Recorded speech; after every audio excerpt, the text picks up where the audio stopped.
Hello, c'était dit, bienvenue dans cette nouvelle vidéo. Aujourd'hui, on va voir comment aborder un prospect sur LinkedIn. On va voir comment faire une prospection ultra ciblée de manière à ce que vous puissiez bien augmenter au maximum votre taux de conversion. Avant de commencer cette vidéo, je vais t'informer que j'ai créé une newsletter que j'envoie une fois par semaine dans laquelle je donne bien des astuces pour trouver des clients, démarrer son activité en freelance et également des astuces sur la vente, le marketing, la prospection, etc. Donc n'hésite pas à la rejoindre, le lien est dans la description.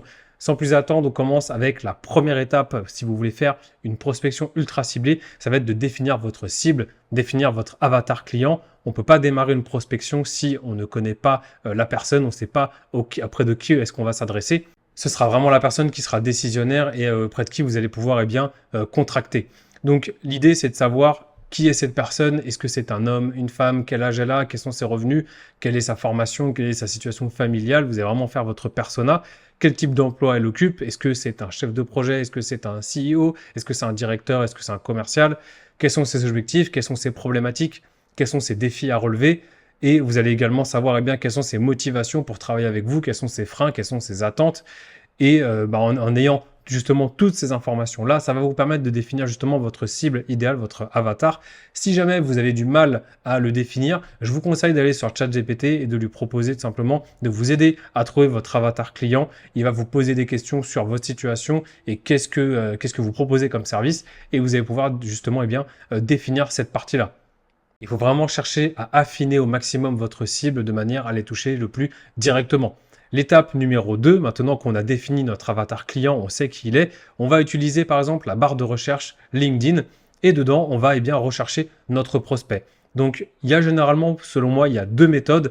La première méthode de recherche, c'est de rechercher par fonction. Donc, vous allez taper par exemple chef de projet informatique et on va activer aussi notamment dans les critères la localisation. Si vous êtes en Île-de-France, vous allez cocher du coup Paris ou Île-de-France et ça va permettre d'affiner le ciblage et pas d'aller chercher des personnes qui sont en dehors de cette zone-là. Et vous allez trouver du coup toute une liste de profils, toute une liste de prospects que vous allez pouvoir contacter directement. Et vous allez tout simplement ouvrir un nouvel onglet à chaque fois et sélectionner les personnes que vous souhaitez toucher. La deuxième méthode que vous pouvez faire, c'est de rechercher non pas par la fonction, mais de rechercher par entreprise. Imaginons que demain, vous ayez envie de travailler, je ne sais pas, chez Blablacar ou chez Apple par exemple. Vous allez taper dans la barre de recherche directement le nom de la société. Vous allez cliquer sur la société en question. Vous allez donc arriver sur la page de l'entreprise LinkedIn de cette société-là.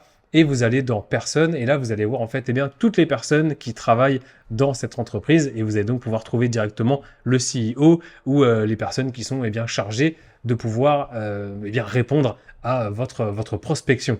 Donc vous voyez, LinkedIn, c'est vraiment un outil qui est puissant pour ça, et il n'y a pas besoin, pour accéder à ces fonctionnalités-là, il n'y a pas besoin d'avoir un compte premium LinkedIn, c'est entièrement gratuit, donc vous pouvez le faire. La troisième étape maintenant, une fois qu'on a trouvé notre prospect, ce qu'on va faire, c'est qu'on va chercher à avoir des informations sur cette personne-là. Moi, j'appelle cette étape-là l'étape de l'espionnage. On va espionner son profil, tout simplement. Qu'est-ce qu'on veut faire? On va essayer de chercher à savoir c'est quoi ses dernières actualités, qu'est-ce qu'il like, qu'est-ce qu'il commente, c'est quoi ses derniers posts, quelles sont ses dernières réactions, avec qui il échange, quels sont les groupes auxquels il fait partie. On va vraiment essayer d'avoir ces informations-là. Alors, elles ne sont pas toujours disponibles parce que certains ont des filtres, tout simplement. Ils activent des masquages sur certaines fonctionnalités. Mais dans la plupart du temps, vous allez quand même réussir à recueillir de l'information. Le but, c'est de se renseigner sur ce prospect-là de manière à justement trouver un angle d'attaque pour le contacter, de manière à ce que votre prospection elle soit au plus naturelle et que vous n'arriviez pas tout simplement comme un forceur ou comme un vendeur de téléachat. Alors, il existe un outil qui vous permet justement de espionner votre client. Moi, j'utilise une extension Chrome qui s'appelle Hunter. Ça vous permet de naviguer sur LinkedIn en mode incognito. Vous savez, aujourd'hui, quand vous visitez le profil de quelqu'un sur LinkedIn, cette personne-là, elle va recevoir une notification lui disant que vous avez visité son profil. Si vous n'avez pas envie que cette personne-là, elle ait elle ait une notification lui informant que vous avez visité son profil, Hunter, il va pouvoir justement t'aider à faire ça. Il va t'aider à naviguer vraiment sur LinkedIn comme un fantôme. Et donc, personne ne saura que tu visites son profil. Donc voilà, c'est un petit tips que je te donne. Tu peux l'installer, elle est entièrement gratuite. Et c'est assez efficace pour faire de la profile research justement sur LinkedIn.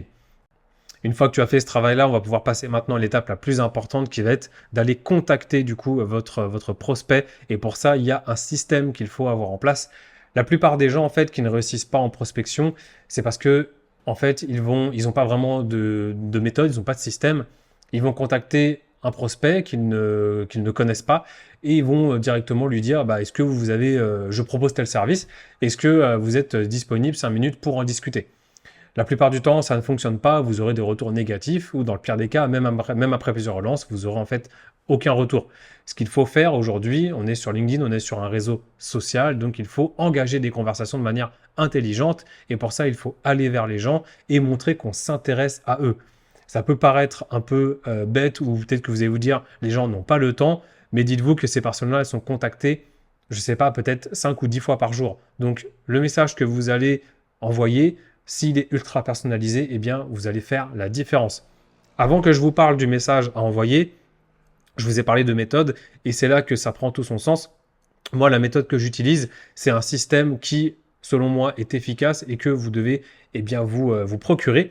La première chose que vous devez faire déjà, c'est donc, comme je disais, de contacter votre prospect et vous allez le contacter non pas en lui disant « Bonjour, je m'appelle telle personne, je vends mes services ». Vous allez lui poser une question. La plupart des études qui ont montré que la prospection fonctionnait, c'était des messages dans lesquels on posait une question à un prospect. Donc, dans votre message, vous allez déjà, dans un premier temps, pouvoir potentiellement rebondir sur une actualité auprès de votre prospect.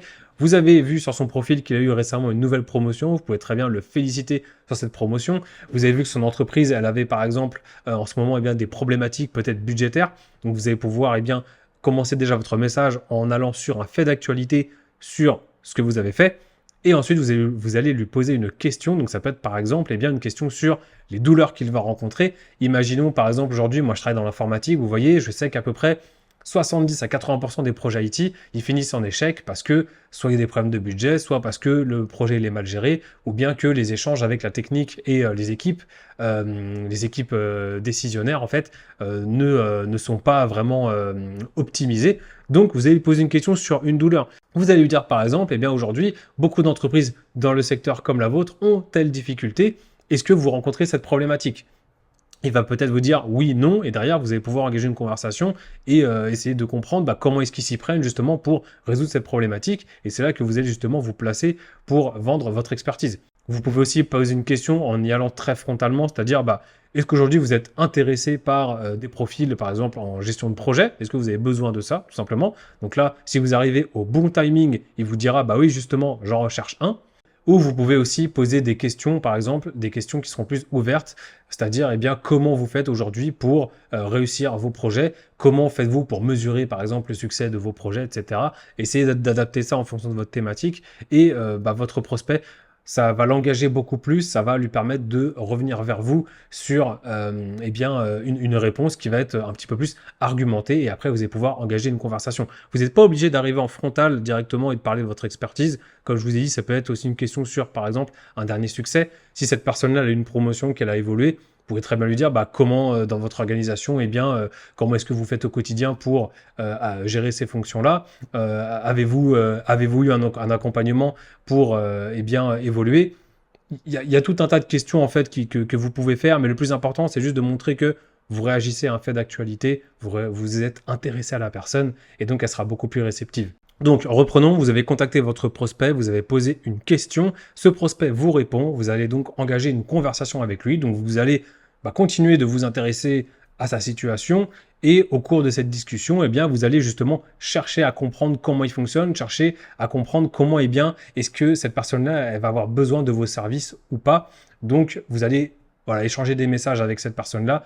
Pas besoin d'envoyer non plus une dizaine de messages parce que vous allez perdre le fil, mais en tout cas, essayez rapidement de vous positionner et de recentrer la conversation auprès de votre expertise, de ce que vous souhaitez proposer.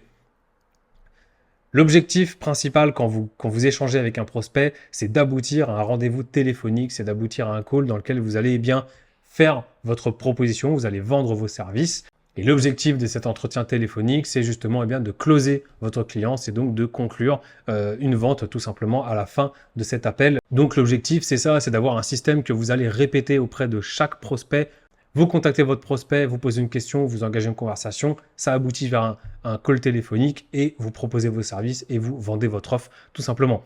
Il y a une étape qui est hyper importante qu'on ne voit pas sur ce schéma, c'est la relance. C'est-à-dire qu'à l'étape où vous contactez votre prospect et que vous posez une question, peut-être 50%, voire plus, la plupart des personnes ne vont pas vous répondre en fait parce que soit elles n'ont pas le temps, soit elles ont lu votre message, elles se sont dit je vais y répondre plus tard, ou soit complètement elles vous ont zappé parce que c'est des personnes qui travaillent.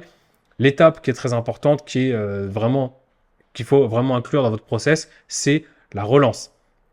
Relancez jusqu'à 3 fois maximum votre prospect et relancez-le sur des intervalles de, je dirais, allez, 4-5 jours. Faites-vous oublier, n'ayez pas peur de ça, c'est important.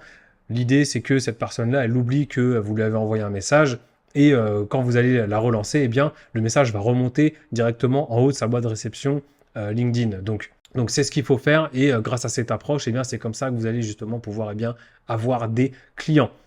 Personnellement, c'est ce système-là que je mets en place moi pour obtenir des clients. Je le teste depuis que je suis freelance et je dois dire que ça fonctionne. Alors parfois, il y a aussi une notion de timing, je ne vais pas vous mentir, ça ne marche pas à 100%, mais dans la plupart des cas, soit cette personne-là, je l'ajoute à mon réseau LinkedIn et donc je peux la recontacter plus tard. Le client peut aussi vous rediriger vers un autre service. Par exemple, il a peut-être lui pas un besoin urgent, mais peut-être que quelqu'un d'autre dans sa société, un autre service a un besoin urgent. Donc vous pouvez aussi aboutir vers autre chose.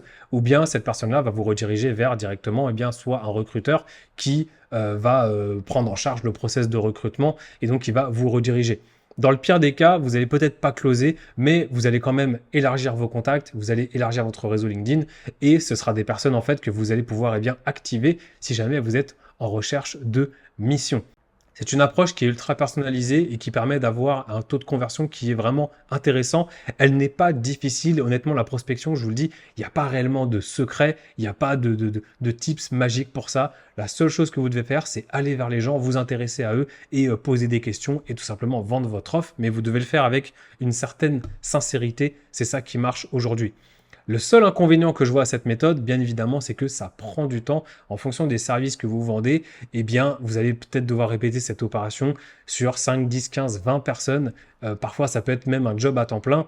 Mais dans un premier temps, essayez de faire ça sur une demi-journée. Prenez-vous une journée dans la semaine ou une demi-journée et vraiment, voilà, identifiez vos prospects et contactez-les. Et vous aurez, je suis sûr, des résultats en moins de 30 jours. Je ne vois pas comment vous ne pourriez pas en avoir. Ce qu'il faut comprendre avec cette méthode aussi, c'est que plus vous allez l'appliquer, plus vous allez vous allez développer vos compétences, que ce soit sur le copywriting, donc le message que vous allez envoyer à votre prospect, et aussi sur votre entretien téléphonique et la manière dont vous allez vendre vos services. On arrive à la fin de cette vidéo, donc c'était le système à mettre en place pour contacter un prospect sur LinkedIn. Je tiens à vous préciser aussi que je fais depuis récemment du coaching pour des freelances. Donc, si il y a des personnes qui souhaitent améliorer leur technique de prospection, qui cherchent des missions et tout simplement aussi qui souhaitent se lancer dans l'aventure du freelancing, n'hésitez pas à réserver un appel découverte avec moi directement. Je vous accompagne pour atteindre vos objectifs. Donc, si vous voulez passer le pas, n'hésitez pas, le lien est dans la description. Merci d'avoir regardé cette vidéo. N'hésitez pas à poser des questions en commentaire si vous en avez sur la prospection. Quels sont les freins que vous rencontrez actuellement pour closer des clients? Qu'est-ce qui vous bloque dans votre prospection? Dites-le moi dans les commentaires. Et moi, je vous dis à très bientôt pour une prochaine vidéo. Ciao!